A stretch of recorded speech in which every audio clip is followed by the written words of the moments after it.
my goodness. Where do I even start? So recently, I went to go see Spider-Man Across the Spider-Verse in the theater.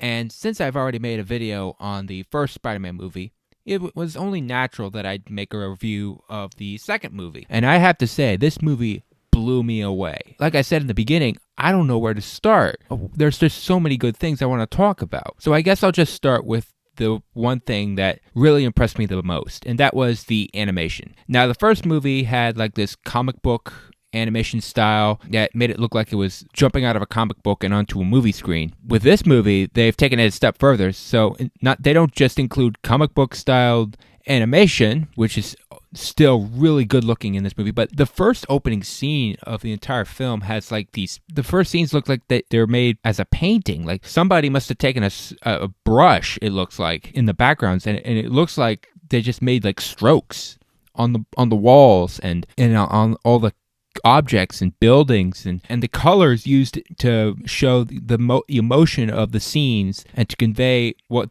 mood should be felt. That looked handmade.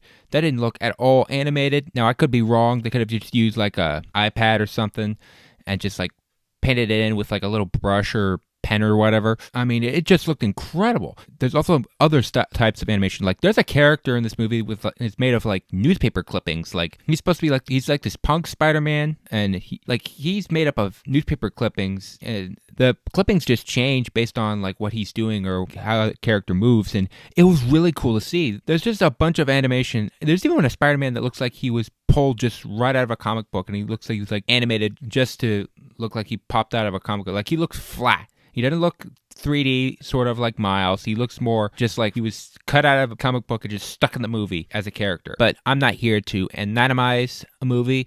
I'm here to review it. So what else was great about the movie? Oh yeah, the characters were awesome. I should mention though the plot briefly. There is no real way to like express what the plot is because basically it's just driven by the characters themselves. If I had to sum it up, you got Miles Morales, you got Gwen Stacy, you got a new band of spider people, and you got this whole place full of spider people. Other Spider people. And if you've watched the trailers, then you know that Spider-Man 2099 is also in this, and I'll get to him in a little bit. But first off, I really love what they did with Gwen Stacy and Miles Morales. They took what Into the Spider-Verse started it with, and they expanded it. Their characters were relatable. I totally bought Gwen Stacy and Miles Morales' relationship. I bought Miles Morales' relationship with his parents. His parents were really good in this movie. I really especially enjoyed a scene with the school advisor that they're talking with. I thought they had a fun dynamic there. It was a funny scene. Gwen Stacy's backstory was really great.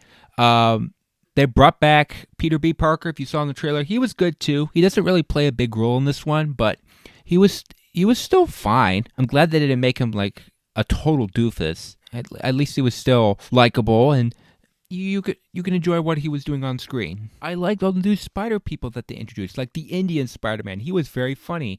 Punk Spider-Man, like I said, he was very cool too, and very interesting to look at in terms of animation. The side characters in this movie are interesting and relatable as well. Not so much because of their backstory. I mean, every Spider-Man has to get bit by a spider, they get powers, Uncle Ben dies. Yeah, it's basically that. And if you've seen Into the Spider-Verse, all the characters in that have like a similar backstory to the Peter Parker we know. But in Across the Spider-Verse, you're able to understand the side characters and relate to what they're doing even without knowing their full backstory. You care about them because of their motivation.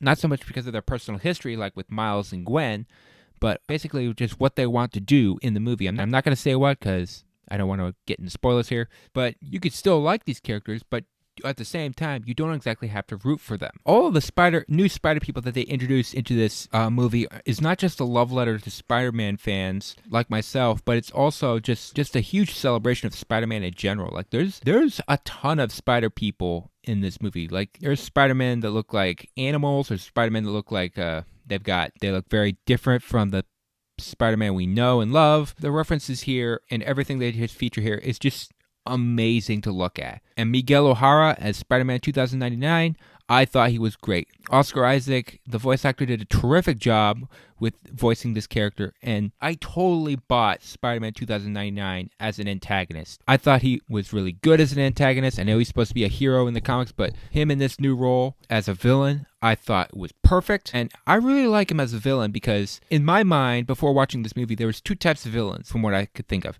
There's the villain that wants to do something but has no motivation or reason to do it. He's just doing it because he's bad. And those are like the worst type of villains you can come up with. But then you also have villains who have reasons for doing what they want to do. They have a motivation. They know why they want to do what they do. But the actions that they choose to take in order to act upon their motivations or beliefs is wrong. And that's what makes them a villain. It's not their beliefs or their motivations, it's their actions to fulfill said beliefs or motivations. Across the Spider-Verse introduced a third type of villain for me, and that is a villain who has beliefs that are correct, supposedly. They have motivations that are good, and the actions they take to do those things are correct. But they also want to stop the protagonist from doing something that the protagonist believes is good. So that's basically what Miguel O'Hara is doing in this film. And I'm not going to get into any spoilers. I don't want to ruin this film for anybody who hasn't seen it yet.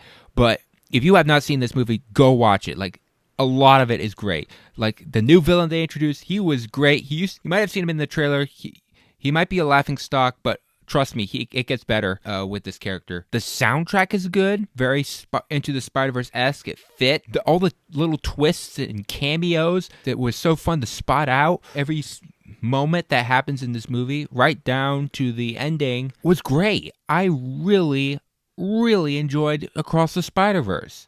And I encourage anyone who has not seen it to go see it, because this movie is a banger. Trust me, you are going to have a lot of fun with this film if you have not seen it already.